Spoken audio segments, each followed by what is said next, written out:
Hey, I'm Aaron Ellis, Senior Customer Success Manager at Syte. Today on BFCM Labs, we're going to talk all things merchandising, specifically connecting the dots between our inventory and purchasing strategies to the items that we're recommending on the front end of the website. We have three specific topics we're going to cover today, so let's just dive right into it. The key element is targeting a segment and identifying a specific segment. So there's a lot of different ways we can view our product catalog. One way that I like to look at it is looking at the product life cycle of your catalog. So splitting up the products into four separate segments. One being introduction. So these are new products being introduced to the line this season. Then you have your maturing and growth products. Then on funnel, the fourth segment is your declining products. So these are products that are slowing down in sales velocity, and the margins are getting reduced, and ultimately the bottom line profit as well over time. So what we want to do is group our products in one of those four segments. And once we have them in those segments, we should identify or select which one is the highest priority. The low-hanging fruit, and I think the most obvious segment is introductory products. So these are new products that are on the line. We're looking to encourage engagement and awareness of these. So this is an obvious place to take advantage of the uptick in users. And on the flip side, we also want to focus on declining products. Again, products that are going to be knocked down in price, meaning our margins are going to thin out, products that are slowing down velocity, and it appears we might not be able to sell through these products in a timely fashion. So these are, for me, the most two obvious areas to set our sights on. So once we've defined the segments of our catalog, then we want to focus on one specific group. So for this example, let's take slow-moving items as our target, or declining products.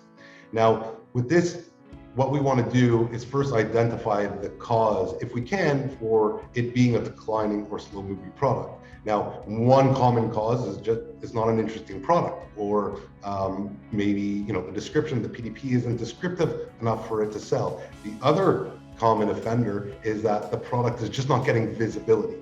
So I think the first step on tackling this segment of the catalog is identifying which is due to visibility and which may have a deeper rooted problem. Now we can simply do that by looking at the views of the PDP, items or PDPs that don't have a lot of views. So with that segment that we know is due to visibility, I think the action items are quite simple. Let's give those products visibility.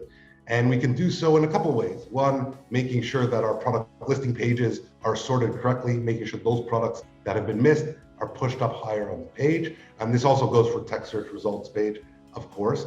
And this is where you leverage those merchandising rules in order to push those products up. And then on the product pages itself, let's bundle or recommend these slower moving products with our best sellers, the places that we know the eyes are naturally going to come in, and see if these products are relevant and just have been missed. It's a great question how to track or analyze the performance during this period, because what we're going to see is one day spikes or a weekend spike, and then it's going to go flat.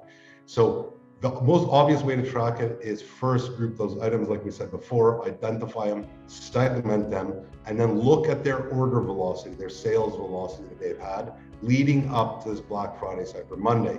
So we want to look at sales periods like 7-day velocity, 30-day velocity, even 60 and 90, just to get an idea of not only how it's been selling, but trending leading into this holiday season. And then once the numbers come in on the daily basis during these 4 days, you want to actually review these numbers, because if we're not achieving the velocity rates that we're looking to be, we need to shuffle around those recommendations, increase the better performing ones, and then shuffle around the ones that are sort of missing the mark.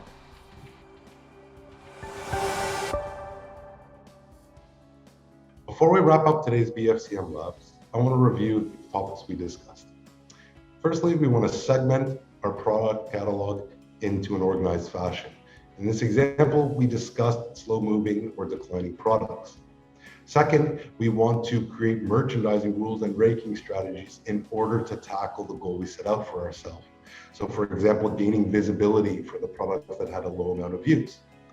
Lastly, we want to be able to track and iterate the success of our strategies or actions. So having a clear way to analyze, reassess, and take action based on those numbers. So thank you so much for joining me on BFCM Labs. Looking forward to you joining me on the next one.